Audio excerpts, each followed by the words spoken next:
So yun, what's up sa inyo mga paps? So ito nga, dahil maganda yung panahon ngayon. So yan, mainit. So yan, sasamantalahin natin mga paps yung pagkakataon na makapag-training ng mga bagong kalapate. So yun nga, bali ngayon nga, may dala akong 4 na kalapate mga paps. Mga bagong kalapate na first time na lalayo sa kanilang comfort zone. So first time ko silang ibibitaw mga paps sa malayo sa aming area.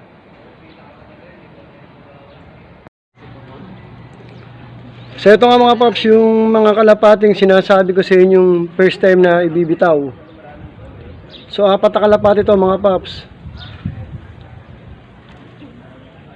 Ayan, bali yung dalawa dito mga paps, si anak ng aming Desmit Matis. Yung si Desmit, yung kalapating baog. So ayan, bali first time niya sa amin nakapag-produce ng 2 inakay. So ngayon matusubukan mga paps kung may talino at bilis yung kalapati ni Desmit. Tapos yung dalawa dito mga paps, lahi nung kay Sonjay Bay na Old Mariano line. So ayan, bali 4 yan mga paps. Pagpapahingahin lang natin ng konti bago natin pakawalan.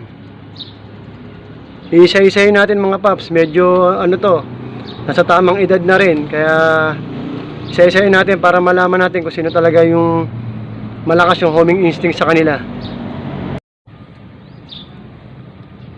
So ito nga mga paps, umpisa na natin yung pagpapakawala dito sa 4 na to. Iisa-isahin na natin. Let's go!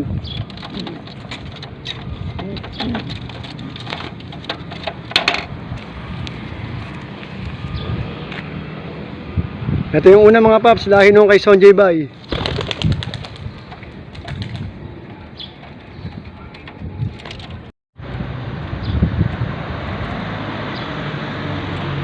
So ito naman mga paps, yung lahi nung kay Desmit.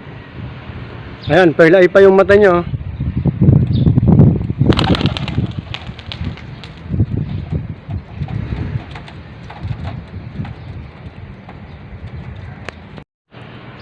So ito naman mga paps, yung kapatid ulit nung kay Desmit.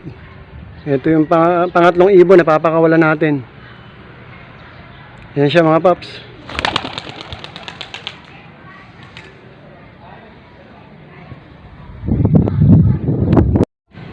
Ito mga paps, yung pang-4 at panghuling kalapate papakawalan natin. Ito yung kapatid nung kay Sonjay Bay. Itong checker na meron puti-puti sa mukha. Yan. Hopefully makapalig tong mga paps. First time nila na ibibitaw na malayo sa area namin. So sana makita pa ulit natin yung 4 na magkakasama sa susunod na mga bitaw.